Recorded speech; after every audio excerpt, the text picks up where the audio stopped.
After 15 years, my husband sneered, "Just crawl away," as his mistress unpacked in our bedroom. I vanished into the Berlin winter, until Interpol stormed his office at dawn. Turns out, laundering his dirty money was my operation. His scream as they cuffed him? The sweetest goodbye. The taxi pulled away as I stood in the driveway, my rolling suitcase beside me like a faithful dog. 2 days early. My business trip in Chicago cut short when the client signed faster than expected. I should have called ahead. 15 years of marriage had taught me many things, but apparently not enough. Our suburban home gleamed in the afternoon sun. All clean lines and picture windows. Colin had always wanted a modern showcase. A glass house for my glass ceiling breaker, he'd once called it, back when my financial expertise still impressed him. Now those windows revealed too much. A sleek red BMW sat in our driveway. Not a neighbor's car. Not a friend's car. Just unfamiliar enough to make my stomach tighten as I rolled my suitcase toward our front door. The house was quiet when I entered, but not empty quiet. Occupied quiet. The kind of hush that happens when people hear a door open and freeze. I left my suitcase by the entrance and moved through the living room, noting the strange purse on our coffee table. Designer. Expensive. Not mine. I heard them before I saw them. Murmured voices from upstairs. A woman's laugh quickly hushed. My heels sounded unnaturally loud on the hardwood stairs. 15 years in this house, and suddenly I felt like an intruder. The bedroom door was ajar. Our bedroom. The one with the wedding photo on the dresser and my reading glasses still on the nightstand. I pushed it open to find Colin, my husband, my partner, my supposed life companion, standing beside our bed. And beside him, a woman with immaculate blonde hair and perfect posture, hanging dresses in my closet. "You're back early," Colin said, not a question but an accusation. His hand rested on the small of the blonde's back. "Proprietary. Comfortable." "Evidently," I replied, my voice sounding distant like it belonged to someone else. The woman, younger, of course she was younger, looked between us with widening eyes. "Colin," she asked, a question loaded with meaning. "Zoe, this is Fiona," Colin said with remarkable composure. "My wife. Fiona, this is Zoe. We've been seeing each other." "Seeing each other," I repeated. Those innocent words for something so devastating. And now she's unpacking? In our bedroom. A flash of memory hit me. Colin and me, 27 and ambitious, huddled over spreadsheets in our first apartment. Me explaining tax havens and financial structures while he nodded eagerly, absorbing everything I taught him. Back when we were partners in every sense, before his business grew and my role diminished. "I was going to tell you," Colin straightened his shoulders. "This weekend. I've been waiting for the right time." "The right time," I echoed. "And when would that have been?" "After she finished filling my closet." Zoe at least had the decency to look uncomfortable, stepping away from the open suitcase on our bed. "Maybe I should go downstairs." "No," Colin's voice hardened. "You live here now. You don't have to go anywhere." The room tilted slightly. "Live here?" This wasn't a fling. This was a replacement. "How long?" I asked, though it hardly mattered. "Does it matter?" Colin countered, suddenly impatient. "It's done, Fiona. We're done. I've had the papers drawn up for weeks." Another memory. Me creating the complex financial framework that helped Colin's business expand internationally. The late nights spent teaching him how to navigate regulatory requirements, how to structure his holdings for maximum efficiency. How I'd stepped back from my own career to support his, becoming his unpaid financial strategist while he became the face of success. "You can't just," I started. "I can," he interrupted. "And I have. Your things will be packed and sent wherever you want them." I moved toward him, anger finally breaking through the shock. "After 15 years? After everything I've done for you and your business?" His face changed then, a mask dropping to reveal something cold and foreign. "Your contributions have been noted," he said as if addressing a business associate. "But they're in the past. You're in the past, Fiona." I reached for the bedpost to steady myself, my wedding ring catching the light. "This is my house too. My life." "Was," he corrected, then glanced at my hand on the bedpost with distaste. "Just crawl away, Fiona. Have some dignity. Just crawl away." 4 words that crystallized 15 years of growing contempt. For words that confirmed every insecurity I'd buried. That I was becoming invisible to him, dispensable, a relic of his humble beginnings. Zoe looked genuinely alarmed now. Colin, that's cruel. I felt something break inside me, or perhaps it was something finally clicking into place. I let my face crumple, let the tears come. Let myself become the hysterical wife they expected. Where am I supposed to go? I sobbed, my voice rising. What am I supposed to do? Colin stepped back, uncomfortable with the display of emotion. Call Rebecca, he suggested, naming my college friend. Or your sister. I don't care, Fiona. Just not here. I sank to the floor, shoulders heaving with apparent despair. Zoe approached cautiously, offering a tissue from her pocket. I'm sorry, she whispered. This isn't how it should have happened. I looked up at her through tears that were real enough, though not for the reasons they thought. In that moment, as I knelt on my bedroom floor, my mind had never been clearer. Account numbers flickered through my thoughts. Passwords. Offshore holdings I'd established years ago as a safeguard when Colin's business dealings started taking questionable turns. I need air, I gasped, stumbling to my feet. I need to think. Colin looked relieved at my retreat. Take whatever you need for tonight, he offered magnanimously. I grabbed nothing but my purse and the carry-on still at the front door. Let them think I was too distraught to pack properly.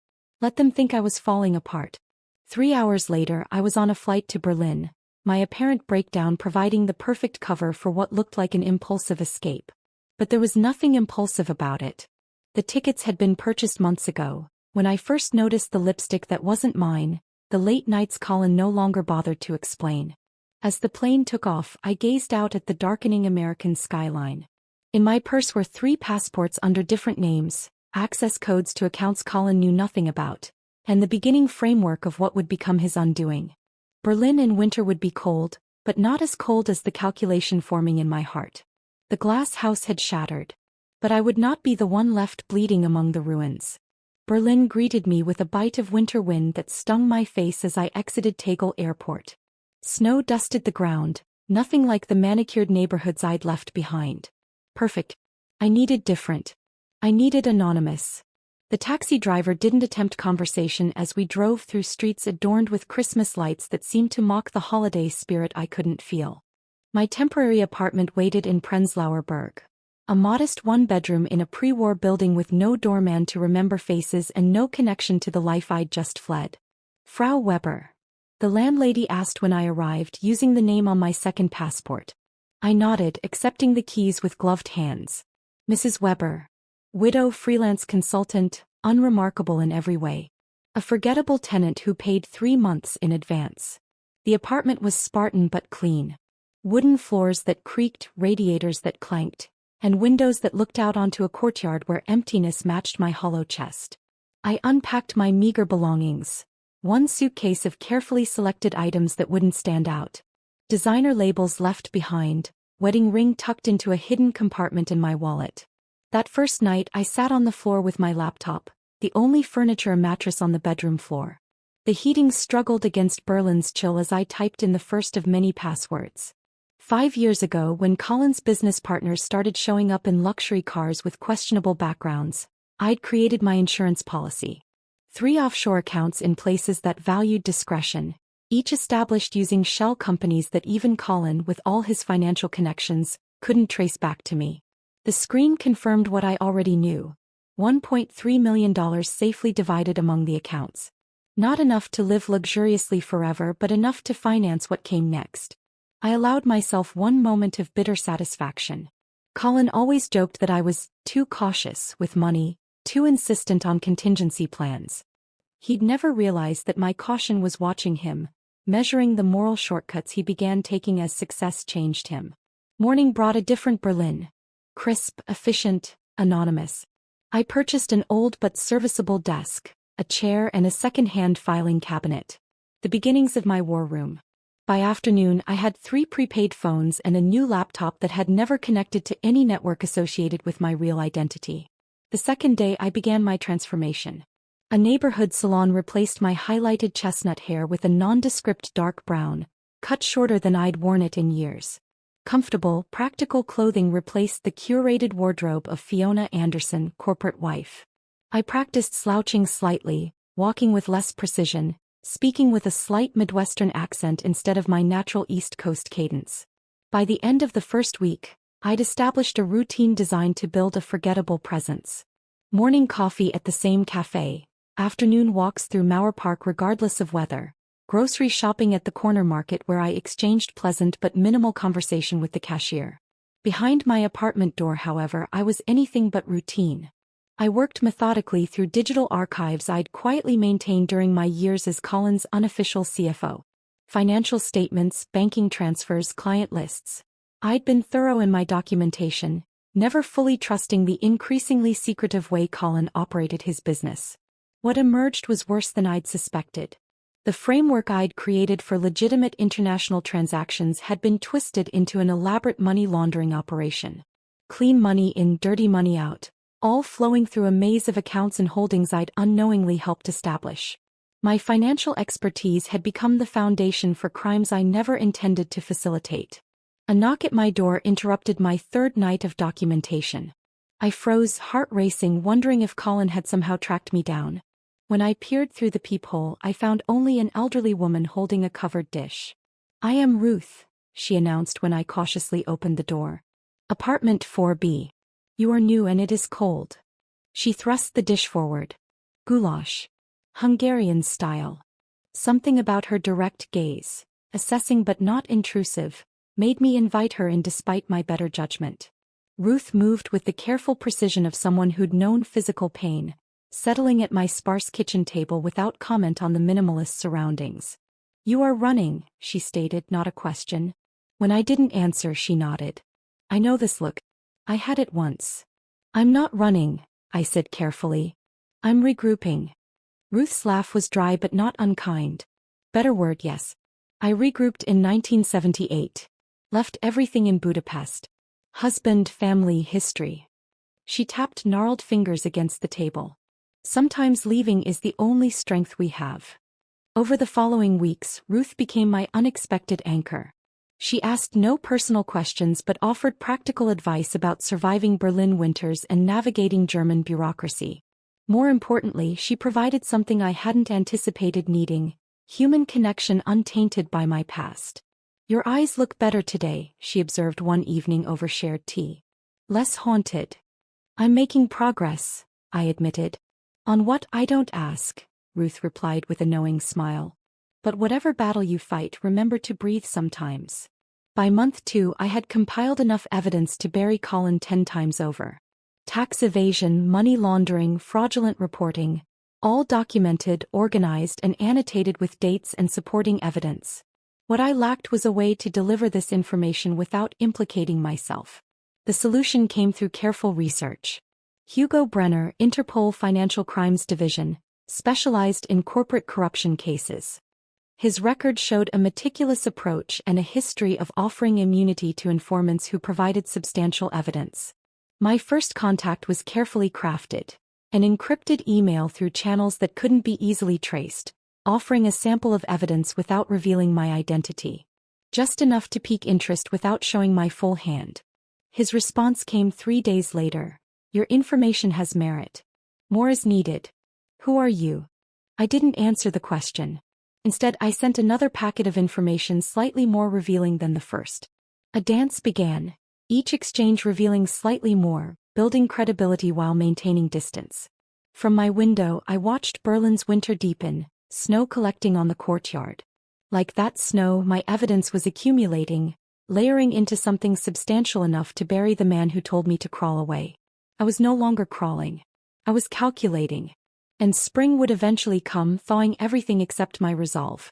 3 months into my Berlin winter, I received my first glimpse of the chaos unfolding back home.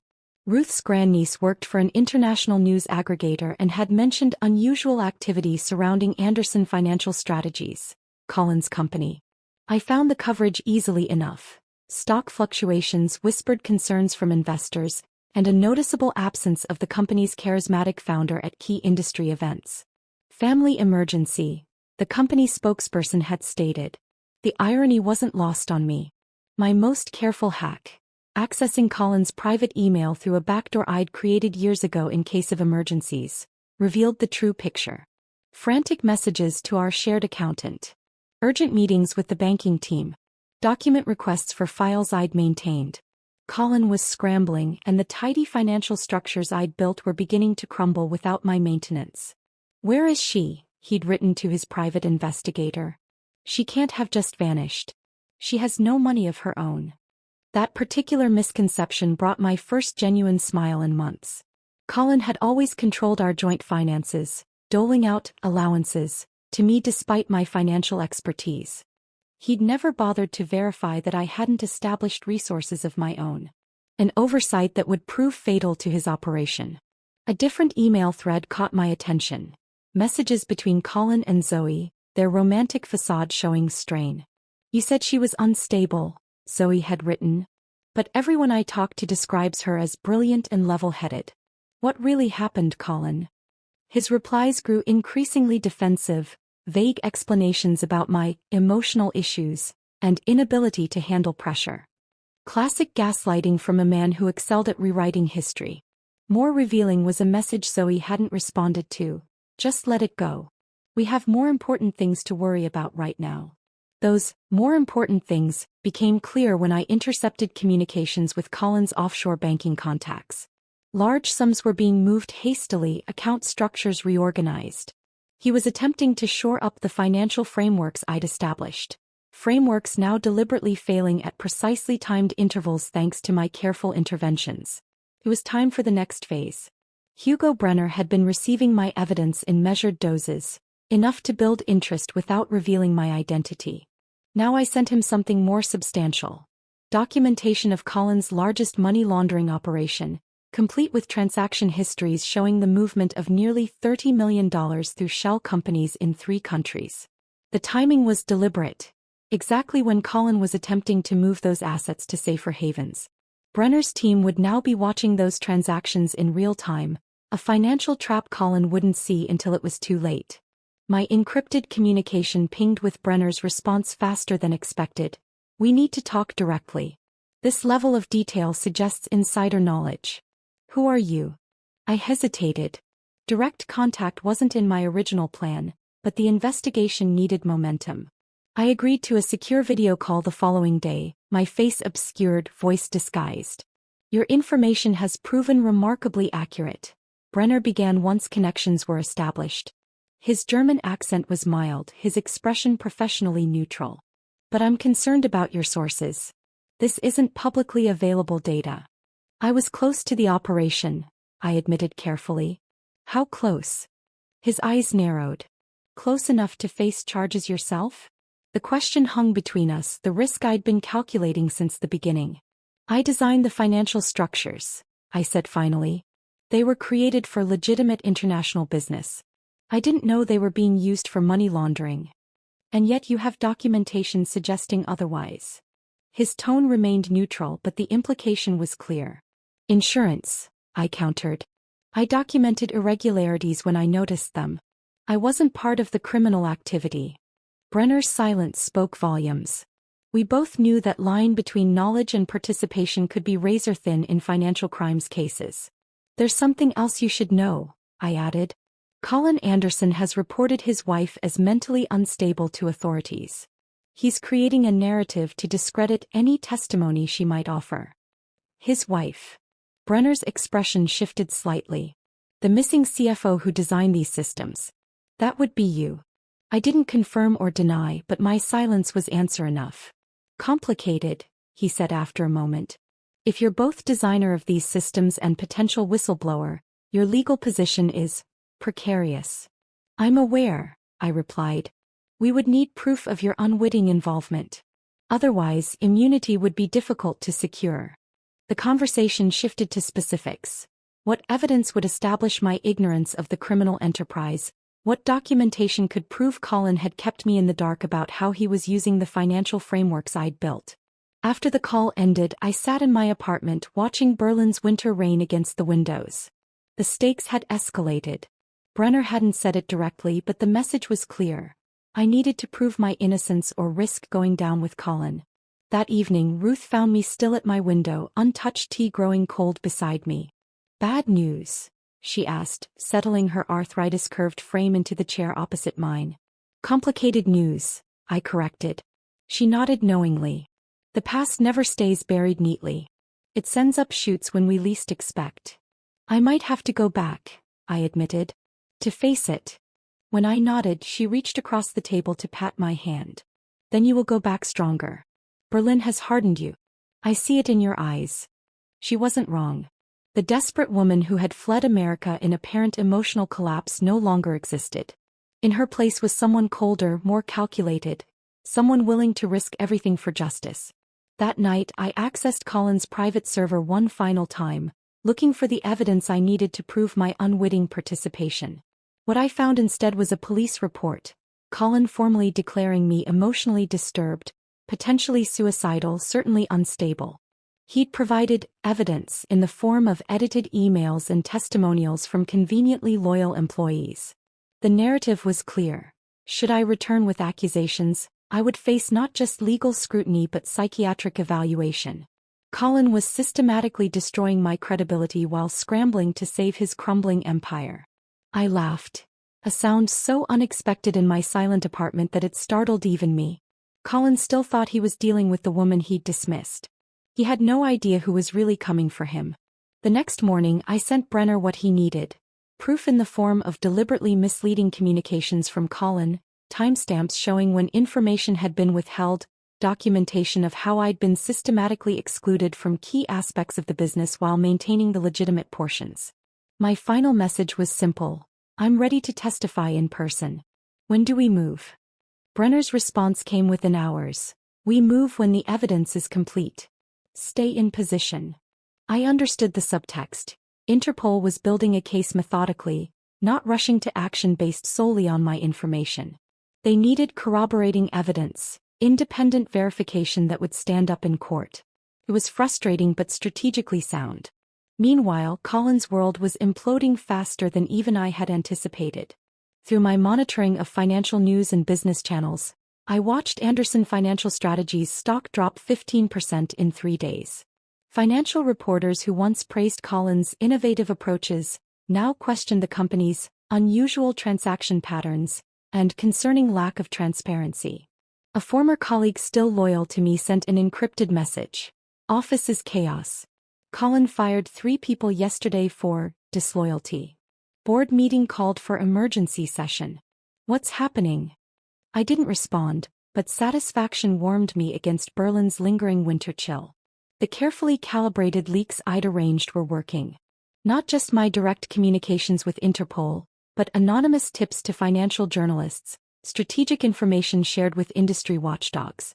1,000 paper cuts bleeding Colin's credibility dry.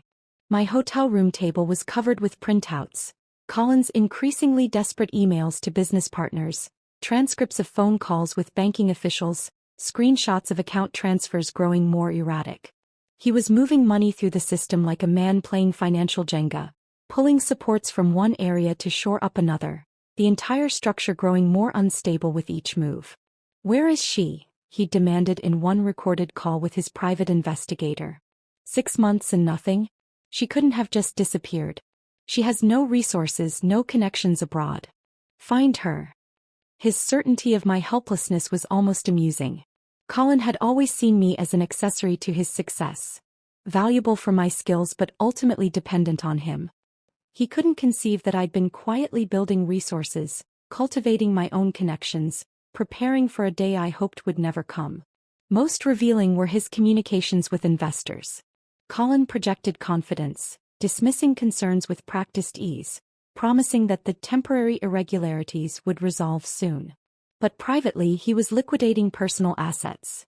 The vacation home in Aspen, his collection of rare wines, the boat he'd bought during what I now recognized as the first major money laundering operation.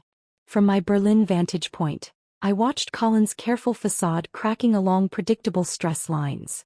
The man who told me to crawl away was now scrambling himself, looking for escape routes that I'd systematically closed off one by one. Most surprising was the development with Zoe. 3 weeks after Brenner's message, a new communication appeared in my secure inbox. Not from Interpol but from an anonymous email address. I found the files. The real ones. I don't know who to talk to. If you're reading this, Fiona, please respond. I need to make this right. Attached were photographs. Colin's home office safe opened. Documents spread across his desk. Documents I recognized immediately as the parallel books he'd kept, showing the true nature of transactions disguised in the official records. The smoking gun Interpol needed, photographed by the woman who had replaced me. I hesitated, suspecting a trap. But the timestamp on the photos showed 3 a.m. Colin would have been asleep. And the manicured fingers visible in one photo's edge matched Zoe's. After careful consideration, I responded with a secure contact method for Brenner, adding only, "He'll protect you if you cooperate. Make the right choice." 2 days later, Brenner confirmed, "Additional witness has come forward with physical evidence." Timeline accelerated. "Your presence required in New York within 72 hours. Immunity agreement being finalized." The walls were closing in on Colin from all sides. Financial regulators questioning transactions, investors demanding answers, business partners distancing themselves. And now Zoe, the woman he thought would stand by him, had chosen justice over loyalty. I spent that day preparing, organizing my evidence into court-ready documentation, creating timelines showing precisely how Colin had manipulated my financial frameworks, converting legitimate business structures into laundering operations. The narrative emerged clearly. A financial expert systematically kept in the dark about how her expertise was being misused, collecting evidence when suspicions arose, ultimately choosing to expose the criminal enterprise despite personal cost. My immunity wasn't guaranteed, but Brenner seemed confident. "Your consistency and documentation make a compelling case for unwitting involvement," he'd said during our last secure call. "But final determination will come from prosecutors." That evening, Ruth appeared at my door with a small cake. "You're leaving," she stated, not a question. "I hear it in how you moved today. More purposeful." I nodded, inviting her in for what would be our final evening together. We sat by the window overlooking the courtyard where spring was finally bringing green back to Berlin. "Will you be safe?" she asked, cutting precise slices of apple cake. "I've done everything possible to ensure it," I answered honestly. "Good. Revenge is acceptable, but survival is essential." Her eyes, clouded with cataracts but sharp with wisdom, held mine. "The woman who arrived was broken. The one leaving is whole again, yes." Was I? The person who'd fled America had been shattered by betrayal, desperate to escape the humiliation of being so publicly discarded. But that pain seemed distant now, replaced by cold clarity and purpose. "Different," I said finally. "Not the person I was. Not sure who I'm becoming." Ruth nodded approvingly. "The best revenge is not just to win, but to change so completely that they don't recognize the opponent who defeats them." We spoke no more of my plans after that, instead sharing memories of Berlin. The classical concert we'd attended in the drafty church, the spring market opening in the square, the peculiar neighbor who played accordion at exactly 7 p.m. every Tuesday. Normal moments that had anchored me during this strange exile. As Ruth left, she pressed a small wooden box into my hands. "My grandmother's," she explained. "For courage." Inside was a simple silver ring, worn thin with age.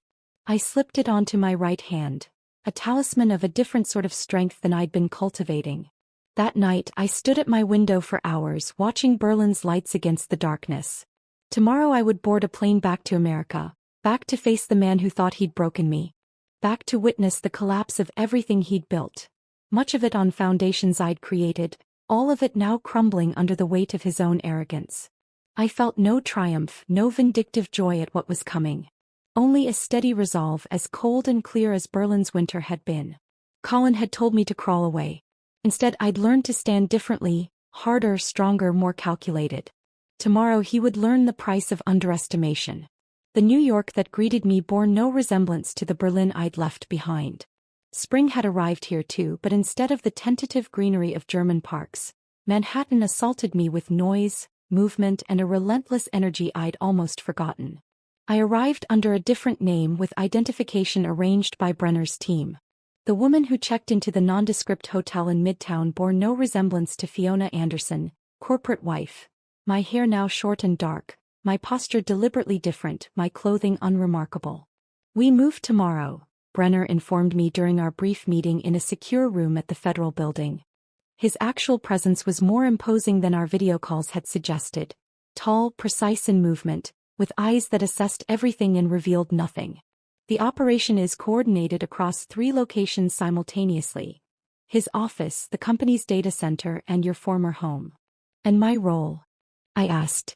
Minimal until after the arrest, he replied, sliding a folder across the table. You'll observe the office raid from a secure location. Once he's in custody, your formal statement will be taken. He tapped the folder. Your immunity agreement. Full protection in exchange for testimony. The prosecutors are satisfied that you were an unwitting participant. I scanned the document, noting the precise legal language that would protect me from prosecution. This had always been the calculated risk, ensuring my own freedom while bringing Colin down. A cold trade, but a necessary one. Zoe Turner has been extremely cooperative, Brenner added. Her testimony corroborates yours about being kept in the dark about the true nature of the financial operations. I looked up, surprised. She's testifying? Fully. She discovered the hidden documentation 3 months ago but was afraid to come forward initially. When she finally contacted you, she'd already begun gathering evidence. The irony wasn't lost on me. Colin had replaced me with someone who ultimately made the same moral choice I had. Perhaps he had a type after all. Will she face charges? I found myself asking, unexpectedly concerned about this woman I'd once viewed as merely the instrument of my humiliation. Minimal. She was never involved in the financial operations. Brenner's expression softened slightly. She asked about you. Wanted to know if you were safe. I didn't respond to that, focusing instead on the operational details for the next day. Times, locations, protocols. The precision of it steadied me against the surreal feeling of being back in the city where my life had shattered. That night, sleep eluded me. From my hotel window, I could see the top of Colin's office building illuminated against the night sky. Anderson Financial Strategies occupied the top 3 floors, a gleaming monument to success built partially on criminal enterprise. By this time tomorrow, that sign would likely be coming down. Dawn arrived with unseasonable fog, shrouding the city in gray mist that seemed appropriate for what was to come. I dressed carefully in nondescript clothing, Ruth's silver ring my only personal item. The unmarked federal vehicle collected me at exactly 6:30 a.m. We're stationed 2 blocks from the target, the agent driving explained. You'll have visual through binoculars and a live audio feed from the lead agent's microphone. We parked in an inconspicuous location with clear sight lines to the main entrance of Colin's building. More vehicles arrived silently, positioning themselves at strategic points. Agent Burke, my designated handler, handed me specialized binoculars. First wave enters at 7:15, just as the early executives are arriving. Anderson typically gets in at 7:30. Through the binoculars, I watched Colin's black Mercedes pull up right on schedule. He emerged looking immaculate as always, but even from this distance I could see the strain in his posture, the tightness around his eyes. The financial noose I'd helped create was strangling him, though he didn't yet know who held the other end. He made it 3 steps toward the revolving doors before the first agents appeared. More converged from waiting vehicles. Even through the fog, the FBI jackets were unmistakable. Federal agents. Colin Anderson, stay where you are. Through the audio feed, I heard Colin's incredulous response. What is the meaning of this? Do you know who I am? Sir. Colin Anderson, you're under arrest for money laundering, tax evasion, wire fraud. The list continued as agents secured his briefcase, his phone, escorted him back toward the street where media was already gathering, alerted by sources within the department. More agents streamed into the building, the synchronized raid beginning as planned. He's asking for his lawyer, Agent Burke remarked beside me. Standard procedure. But what wasn't standard was Colin's expression as the reality of his situation dawned. Through the binoculars, I watched panic replace arrogance, calculation replace confidence. His eyes scanned the gathering crowd, seeking someone, his lawyer perhaps, or some ally who might intervene. Instead, his gaze locked on our vehicle. I shouldn't have been visible from that distance, shouldn't have been recognizable behind tinted windows and morning fog. But 15 years of marriage had created a connection that transcended normal perception. Somehow, impossibly, Colin knew I was watching. Burke noticed my sudden tension. "He can't see you," he assured me. But Colin was already being turned toward the waiting federal vehicle, his hands cuffed behind his back. As they guided him toward the car, his head turned again in our direction. And then came the moment I hadn't known I was waiting for. The moment of recognition, of understanding. "Fiona." His voice carried across the distance, amplified by shock and rage. "Fiona." The agents hesitated, confused by his sudden outburst. Colin struggled against their grip, his composed facade completely shattered. "She did this. My wife did this," he shouted as they forced him into the vehicle. "She's behind all of it." His face contorted with the sudden, devastating realization that the woman he'd told to crawl away had instead methodically dismantled everything he'd built. That his greatest mistake hadn't been the crimes themselves, but underestimating the person who knew them best. "Clear connection," Burke murmured beside me. "That'll play well in court." Colin's vehicle pulled away, his profile visible through the window, still turned toward where I sat watching. The last glimpse I had of my husband of 15 years was of pure, stunned recognition. The look of a man who suddenly understood he'd been outplayed by an opponent he'd dismissed. After the vehicles disappeared from view, Burke turned to me. "We'll take you to the field office now for your formal statement." The federal building was a blur of activity. Agents moving purposefully, phones ringing, the atmosphere charged with the energy of a major operation in progress. In a quiet interview room, I provided my testimony, detailing how Colin had manipulated my financial frameworks, how I'd discovered the irregularities, how I'd fled when our marriage collapsed to gather evidence from a safe distance. Hours later, Brenner found me still sitting there, staring at nothing. "It's done," he said simply. "Anderson's being processed. The company's records are secured. Your former home has been searched." He paused. "What comes next for you?" It was a question I'd avoided asking myself. Berlin had been a temporary refuge, a place to plan rather than to live. And my former life in New York was effectively over. The home I'd shared with Colin would likely be seized, our social circles shattered by scandal, my professional reputation complicated by association with a financial criminal, even with immunity guaranteeing my legal protection. "I don't know," I admitted. "Start over, I suppose." Brenner nodded, understanding the weight of those simple words. "The prosecutor may need you for several months as the case progresses. After that..." He spread his hands. "Your skills are valuable. Your integrity proven. There would be opportunities." When I finally emerged from the federal building, the day was ending, sunset painting Manhattan in gold and shadow. I walked without direction, just another anonymous figure on crowded streets. No one looking at me would see Fiona Anderson, the architect of Colin's downfall. They would see only a woman walking purposefully, head high, steps sure. Ruth's ring caught the fading sunlight as I raised my hand to hail a taxi. I wasn't crawling away. I was walking forward into a future I would build myself without facades or false foundations. The sweetest goodbye wasn't Colin's scream of recognition.